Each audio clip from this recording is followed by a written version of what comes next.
What up, y'all? It's Uncle O. I'm sure a lot of people heard this phrase, and it's a lot of women that love to hear it. Happy wife, happy life. I've never once agreed with it. People, thought I was crazy for not agreeing with it or feeling like I was taking it too serious, but it's only because a lot of people that use it, they ain't necessarily joking when they say it, they actually mean it, and the selfishness in their ways shows that they really believe this.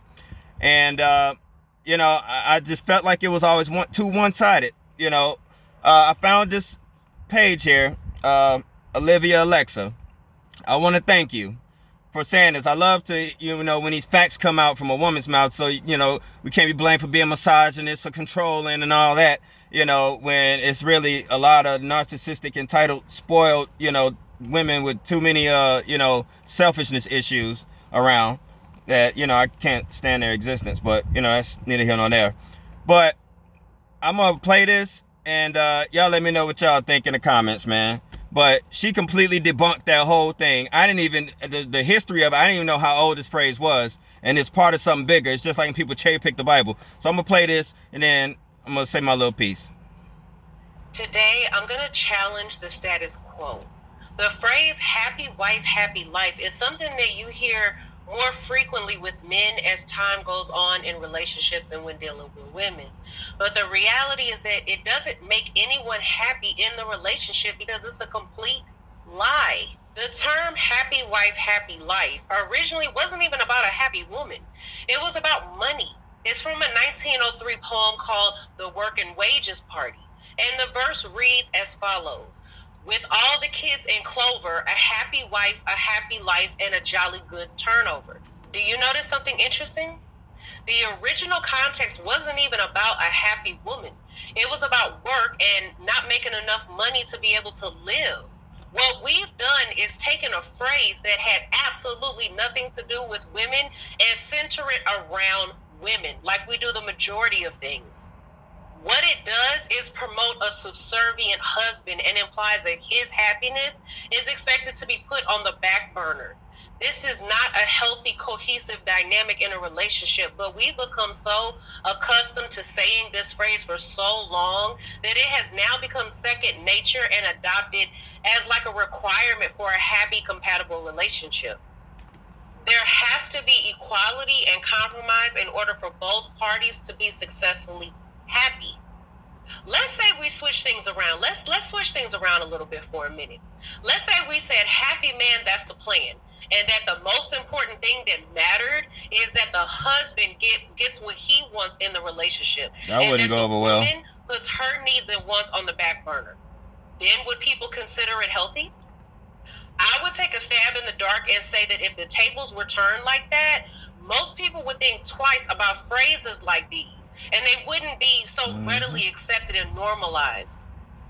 Ironically, the majority of women don't want their man running around after them at their every beck and call and willing and waiting to fulfill every desire they have, because it's a sign of weakness and dependency. A lot of men are clueless as to why their woman is losing respect for them, yet they're constantly saying phrases like this one. A lot of people will argue and... Now, I've heard this phrase. I've heard husbands use these in like a lot of these reality shows, that, focus on the women, and you see how selfish and ignorant they are. I mean, yeah, they're successful and all, but they're terrible at their marriages.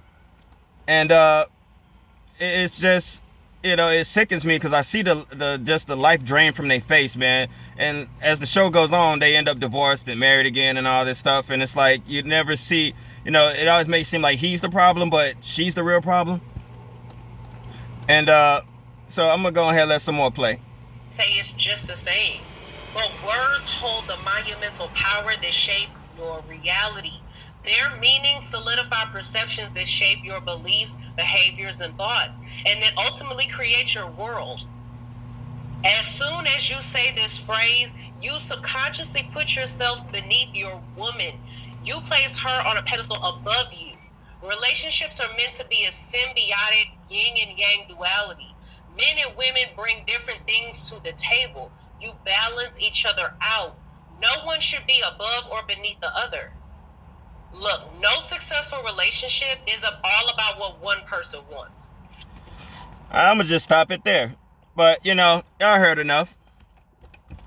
You know, why does it seem like somebody's changing, or you know, why somebody always, it's always the guy's fault. Something's wrong with him and this and that. And it's like, take a look in the mirror, man.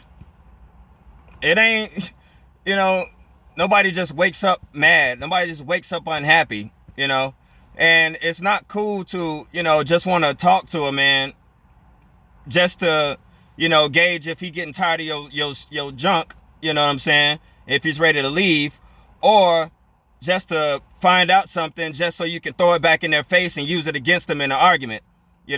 That's a real screwed up type of, mind right there. You know what I'm saying? And like I said, I just, I hate them kind of people's existence, but live and let live, I guess.